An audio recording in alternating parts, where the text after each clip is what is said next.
नमस्कार मित्रों। देखते ही देखते श्राद्ध पक्ष के दिन समाप्ति की ओर पहुंच गए हैं। कल श्राद्ध पक्ष का चतुर्दशी है और रविवार को पितृ अमावस्या की विदाई, महालया समाप्त। तो अभी जिन जिन लोगों ने किसी कारणवश अगर श्राद्ध नहीं किया है या वो अपनी पितरों की तिथि नहीं जानते हैं या बाहर रहे होंगे और नहीं किए होंगे, तो अभी भी आपके पास एक सुनहरा मौका है। जो पितृ अमावस्या है विदाई, उसमें आप अपने पितरों का श्राद्ध और तर्पण पिंडदान वगैरह कर सकते हैं। इस जो पितृ अमावस्या है इसको ना चूकें और कुछ भी करके कैसे भी करके आप अपने पितरों के निमित्त कुछ ना कुछ श्राद्ध करें। मैं आपको कुछ सरल विधि बताऊंगा। इस सरल विधि के अनुसार आपको बहुत सारी तरीक़ों से आप अमावस्या को आप श्राद्ध कर सकते हैं। लेकिन उससे पहले मैं आपको चतुर्दशी तिथि का जो श्राद्ध है उसके बारे में मैं आपको कुछ विशेष बता देना चाहता हूँ कि चतुर्दशी का जो श्राद्ध है वो क्यों इम्पोर्टेंट है, और उसके बाद पितृ अमावस्या में आप किस तरीक़ा से आप अपने पितरों का तर्पण श्राद्ध कर सकते हैं। ठीक है, तो अभी हम आरंभ करते हैं। 20 सितंबर 2025 दिन शनिवार को हम मनाएंगे चतुर्दशी तिथि का श्राद्ध। अब चतुर्दशी तिथि का श्राद्ध जो है वो क्यों मनाया जाता है, पहले इस पर हम विचार करते हैं। तो आग, दुर्घटना, अस्त्र शस्त्र, अपमृत्यु, अकाल मृत्यु से मृतक जो होते हैं, शास्त्रों में विशेष श्राद्ध का वर्णन किया गया है ऐसे लोगों के लिए। तो हिंदू धर्म के अनुसार श्राद्ध पक्ष में परिजनों की जो मृत्यु की तिथि के अनुसार ही श्राद्ध करने का विधान है। महाभारत के अनुसार पर्व में भीष्म पितामह ने युधिष्ठिर को बताया था कि इस तिथि पर केवल उन परिजनों का ही श्राद्ध करना चाहिए जिनकी अकाल मृत्यु हुई हो। इस तिथि पर अकाल मृत्यु, हत्या, दुर्घटना या आत्महत्या आदि से जो मरे हुए पितरों का श्राद्ध करने का ही महत्व है। इस तिथि पर स्वाभाविक रूप से मृत परिजनों का श्राद्ध करने से श्राद्ध वाले को अनेक प्रकार की मुसीबतों का सामना करना पड़ता है। ऐसी स्थिति में उन परिजनों का श्राद्ध सर्व पितृमोक्ष अमावस्या के दिन करना श्रेष्ठ रहता है। महाभारत के अनुसार पर्व अनुसार पितरों की जो मृत्यु स्वाभाविक रूप से हुई है उनका श्राद्ध चतुर्दशी तिथि पर करने से श्राद्धकर्ता विवादों में घिर जाता है। उन्हें शीघ्र ही लड़ाई में जाना पड़ता है। जवानी में उनके घर में सदस्यों की मृत्यु हो जाती है।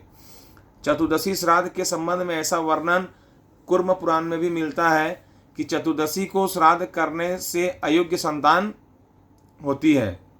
याज्ञवल्क्य के स्मृति के अनुसार भी चतुर्दशी तिथि को श्राद्ध नहीं करना चाहिए। इस दिन श्राद्ध करने वाला विवादों में फंस जाता है। चतुर्दशी तिथि पर अकाल, जो आत्महत्या, हत्या, दुर्घटना रूप से मृत परिजनों का श्राद्ध करने का विधान है। जिन पितरों की अकाल मृत्यु हुई हो, उनकी मृत्यु तिथि ज्ञात नहीं हो, उनका श्राद्ध चतुर्दशी तिथि को करने से वे प्रसन्न होते हैं। तो ये हुई चतुर्दशी की महिमा।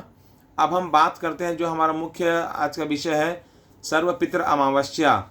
जिस समय हम विसर्जन करेंगे, जो महालया का जो आपका समाप्ति है, तो इसमें आपको चूकना नहीं है। आपको श्राद्ध कैसे भी करके, जिनका छूट गया है, नहीं कर पाए, बाहर थे, कुछ भी थे, तबीयत खराब थी, किसी भी तरीक़ा से उनको करना है। 21 सितंबर 2025 रविवार को सर्व पितृ अमावस्या है। जिन्होंने हमें पाल पोस कर बड़ा किया, पढ़ाया, लिखाया, हम में भक्ति, ज्ञान और धर्म के संस्कारों का सिंचन किया, उनका श्रद्धापूर्वक स्मरण करके उन्हें तर्पण श्राद्ध से प्रसन्न करने के दिन ही श्राद्ध पक्ष हैं, जो करीब करीब 16 दिन के होते हैं। जिस प्रकार चारागाह में सैकड़ों गवों में छिपी हुई अपनी माँ को बछड़ा ढूंढ ही लेता है, उसी प्रकार श्राद्ध क्रम में दिए गए पदार्थों को मंत्र वहाँ पर पहुँचा ही देता है जहाँ लक्षित जीव अवस्थित है। जिस जीव के लिए आप कर रहे हैं, ऐसी व्यवस्था है कि शुद्ध मंत्र उच्चारण से आपके द्वारा किया गया श्राद्ध पितरों तक पहुँच ही जाता है। पितरों के नाम, गोत्र और मंत्र श्राद्ध में दिए गए अन्न को उनके पास ले जाते हैं, चाहे वह सैकड़ों योनियों में क्यों न हो। श्राद्ध के अन्नादि से उनकी तृप्ति होती है। परमेष्ठि ब्रह्मा ने इसी प्रकार के श्राद्ध की मर्यादा स्थिर की है। सर्व पितृ अमावस्या को पितर भूमि पर आते हैं, उस दिन अवश्य श्राद्ध करना चाहिए, और उस दिन श्राद्ध नहीं करते हैं तो पितर नाराज हो जाते हैं और नाराज होकर चले जाते हैं। आप यदि उस दिन श्राद्ध करने में सक्षम नहीं हैं तो उस दिन तांबे के लोटे में जल भर के भगवत गीता के 7वें अध्याय का पाठ करें और मंत्र ओम नमो भगवते वासुदेवाय एवं ओम ह्रीम श्रीम क्लीम स्वधा देवे स्वाहा की एक एक माला करके सूर्य नारायण भगवान को जल का अर्घ दें। मेरी एक पहली वीडियो में भी आपको दिखाया गया कि अगर आपके पास धनादि और धान्य आदि का अभाव है तो उस परिस्थिति में भी शास्त्र के अनुसार विधान है कि आप किस तरह से अपने पितरों का तर्पण कर सकते हैं। मैं बार बार वही कहता हूँ कि अपने पितरों के निमित्त श्रद्धा से किया गया कार्य ही श्राद्ध है। तो कोई जरूरी नहीं कि आपको 56 भोग का पकवान बनाना पड़ेगा, लेकिन आपका भाव सही रहना चाहिए।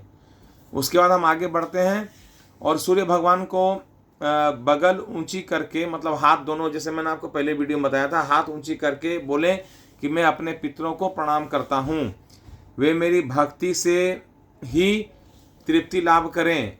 मैंने अपनी दोनों बाहें आकाश में उठा रखी हैं और जिनका श्राद्ध किया जाए उन माता पिता पति पत्नी संबंधी आदि का स्मरण करके उन्हें याद दिलाएं कि आप देह नहीं हो, आपकी देह तो समाप्त हो चुकी है किंतु आप विद्यमान हैं। आप अगर आत्मा हो, शाश्वत हो, चैतन्य हो, अपने शाश्वत स्वरूप को निहार कर हे पितृ आत्माओं आप भी परमात्मामय हो जाओ। हे पितर आत्माओं, हे पुण्य आत्माओं, अपने परमात्मा स्वभाव का स्मरण करके जन्म मृत्यु के चक्र से सदा सदा के लिए मुक्त हो जाओ। हे पितृ आत्माओं, ऐसी करके आपको प्रार्थना करना है। आपको हमारा प्रणाम है।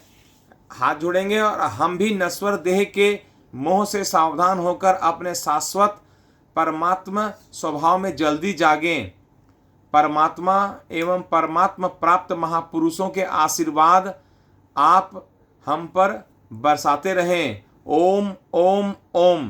पितृपक्ष में विषय में शास्त्रों में बताया गया है कि इन दिनों मनुष्य को अपना आचरण शुद्ध और सात्विक रखना चाहिए।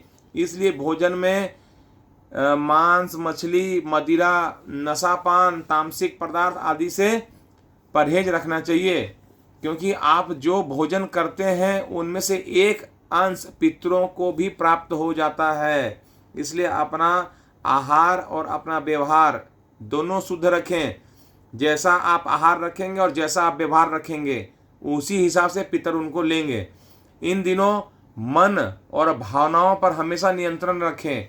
अपने क्रोध पर हमेशा नियंत्रण रखें। प्रयास करें कि काम वासना से बचें। ज्योतिष शास्त्र में बताया गया है कि जिनके पितर नाराज हो जाते हैं उनकी ग्रह दशा अगर अच्छी भी चल रही है तब भी वो ग्रह दशा खराब हो जाती है और उनके जीवन में हर पल परेशानी बनी रहती है।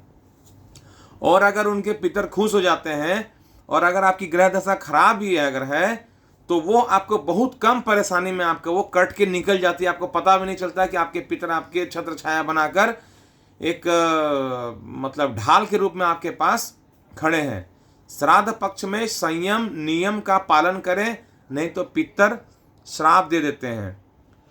श्राद्ध पक्ष में गाय को गुड़ के साथ रोटी खिलाएं और कुत्ते, बिल्ली और कौवों को भी आहार दें। इनसे भी पितरों का आशीर्वाद आप पर सदा बना रहेगा। तो मैंने बहुत सी चीज़ें आपको अभी बताई हैं कि आप किस तरह जो सर्व पितृ अमावस्या है जो कि अब सिर्फ शेष 2 दिन बचे हैं, इसलिए मैं वीडियो आज डाल रहा हूँ। शेष 2 दिन बचे हैं, एक चतुर्दशी का श्राद्ध है और एक सर्वपितृ अमावस्या का जो विसर्जन का श्राद्ध है। तो अगर आपको किसी का भी नहीं पता है या भूल चूक अगर कुछ हुई है तो आप जाकर सर्वपितृ अमावस्या वाले दिन, रविवार के दिन, किसी भी नदी के तट पर, किसी भी देवालय में, किसी भी पवित्र स्थल पर जाकर आप श्राद्ध कर सकते हैं, पिंडदान कर सकते हैं, तर्पण कर सकते हैं। और हाँ, एक बात मैं आपको और बता देता हूँ कि श्राद्ध का जो भोजन है, मैंने इसके ऊपर भी एक वीडियो डाल रखी है, वो भी आप देख लीजिएगा कि श्राद्ध का जो भोजन है उसका अधिकारी केवल ब्राह्मण ही होता है। आप अपनी श्रद्धा के अनुसार किसी गरीब की सेवा कर दें, कुछ भंडारा लगा दे, वो एक अलग मैटर है, लेकिन जो कुतब बेला में आपने जो श्राद्ध किया है उस श्राद्ध के भोजन का अधिकारी केवल ब्राह्मण ही होता है। और ब्राह्मण भी पितृपक्ष में जो श्राद्ध करता और भोज्य करता जो है उसमें भी कुछ भेद होते हैं कि सभी ब्राह्मण भी आपके भोजन के अधिकारी नहीं होते हैं। अगर किन्हीं का आचरण खराब है, कोई मदिरा पान करने वाला ब्राह्मण है, कोई व्यभिचारी ब्राह्मण है, कोई गलत आचरण वाला ब्राह्मण है, कोई अधर्मी ब्राह्मण है, तो वो भी श्राद्ध का भोजन करने के अधिकारी नहीं है। तो इसलिए जिन ब्राह्मण को आप भोजन के लिए बुला रहे हैं वह ऐसा ब्राह्मण होना चाहिए जो जनेऊ धारण कर सके, जिनकी शिखा हो, जो गायत्री का पाठ करें, जो दोनों टाइम की संध्या करें। वैसे ब्राह्मणों को ही आप भोजन पर आमंत्रित करें, तभी आपका श्राद्ध जो है वो पितरों तक पहुंचेगा। और भोजकर्ता के लिए भी मैंने एक वीडियो डाल के रखा है कि जो भोजन करते हैं उनको भी एक श्राद्ध के बाद दूसरा श्राद्ध का भोजन ग्रहण नहीं करना है। श्राद्ध करने के भोजन ग्रहण करने के बाद तुरंत यात्रा पर नहीं जाना है। श्राद्ध का भोजन खाने के बाद तुरंत कठिन परिश्रम नहीं करना है। और अगर श्राद्ध का भोजन आपने ग्रहण किया है तो आप ब्रह्मचर्य का भी पालन करना है। ये भोजकर्ता के लिए भी है और श्राद्धकर्ता के लिए, दोनों के लिए है। मैं एक डिटेल में वीडियो डाल के रखा हूँ, आप मेरे उसमें जाके आप देख सकते हैं। तो ये बहुत इम्पोर्टेंट वीडियो है आज का, इसलिए मैं बार बार आप लोगों को ये आगाह कर रहा हूँ कि अभी समय जो है 2 ही दिन शेष बचे हैं। तो सर्वपितृ अमावस्या को आप लोगों को सबको श्राद्ध करना है, कुतब बेला में करना है। जो कुतब बेला होती है वो 11:30 से लेकर 2 के बीच में, जब पितर आपके वायु रूप में आपके घर में पहुंचते हैं। तो मेरी दी गई जानकारी आशा करता हूं आप लोगों को बहुत पसंद आई होगी, अच्छी लगी होगी, और आप लोग इसमें से जो भी ग्रहण कर सकते ग्रहण कीजिए और उसका अपने ऊपर इम्प्लीमेंट कीजिए और देखिए आपको अपने जीवन में फ़र्क महसूस ज़रूर होगा। हर हर महादेव, सनातन धर्म की जय हो।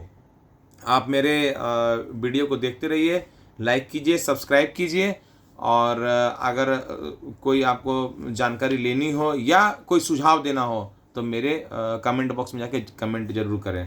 हर हर महादेव दोस्तों।